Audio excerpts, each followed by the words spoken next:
യുവ സംരംഭകർ ഒരുപാട് പേര് ഈ ഫുഡ് മേഖലയിലേക്ക്, ഫുഡ് ഇൻഡസ്ട്രിയിലേക്ക് കടന്നു വരുന്നുണ്ട്. ചിലർ പഠിച്ചിട്ടുണ്ടാവാം, പഠിക്കാതെ വരാം, ആക്സിഡന്റിൽ കടന്നു വരുന്നവരുണ്ടാവാം. അപ്പം അവർക്കൊക്കെ വേണ്ടിയിട്ട് മാഡത്തിൻ്റെ ഒരു എക്സ്പീരിയൻസ് വെച്ചിട്ട്, ഇത് മാത്രമല്ല, മാഡത്തിൻ്റെ ഒരു 20 years ബാക്ക് എക്സ്പീരിയൻസ് മറ്റതിലുണ്ട്.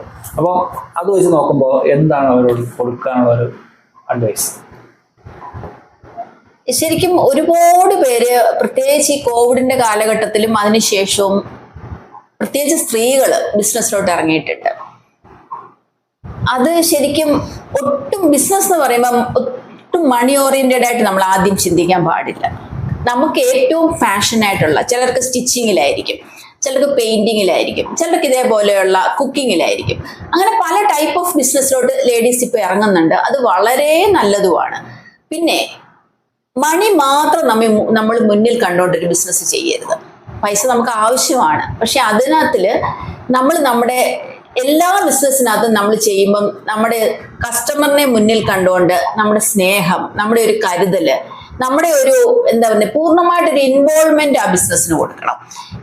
ശരിക്കും ബിസിനസ് തുടങ്ങിയിട്ട് അത് ആരെങ്കിലും ഏൽപ്പിച്ചിട്ട് വേറെ നമ്മൾ മാറി നിന്ന് ആ രീതിയിലാണെങ്കിലും എത്രമാത്രം എനിക്കറിയില്ല. എൻ്റെ ക്യാരക്ടർ അനുസരിച്ച് ഞാൻ ഈ 2 ബിസിനസ്സിലും രാവിലെ തൊട്ട് വൈകുന്നേരം വരെയും ഭയങ്കരമായിട്ട് ഇൻവോൾവ് ചെയ്യുന്ന ഒരാളാണ്. എവിടെയെങ്കിലും ഒന്ന് മാറി നിൽക്കേണ്ട അവസ്ഥ വരികയാണെങ്കിൽ പോലും എനിക്ക് 2-3 പ്രാവശ്യം ഞാൻ ചിന്തിക്കും ഏതിനാണ് ഇമ്പോർട്ടൻസ് കൊടുക്കേണ്ടതെന്ന്. കാരണം അത്രയും ഡെഡിക്കേറ്റഡ് ആണ് ഞാൻ. പിന്നെ ഫുഡ് ഇൻഡസ്ട്രിയുടെ കാര്യം പറയുകയാണെങ്കിൽ നമ്മൾ വീട്ടിൽ കുക്ക് ചെയ്യുകയാണെങ്കിൽ പോലും നമ്മുടെ ഒരു സ്നേഹവും കരുതലും കൂടെ ഒക്കെ മിക്സ് ചെയ്ത് വരുമ്പോഴാണ് ഫുഡിന്റെ ടേസ്റ്റ് കൂടുന്നത്.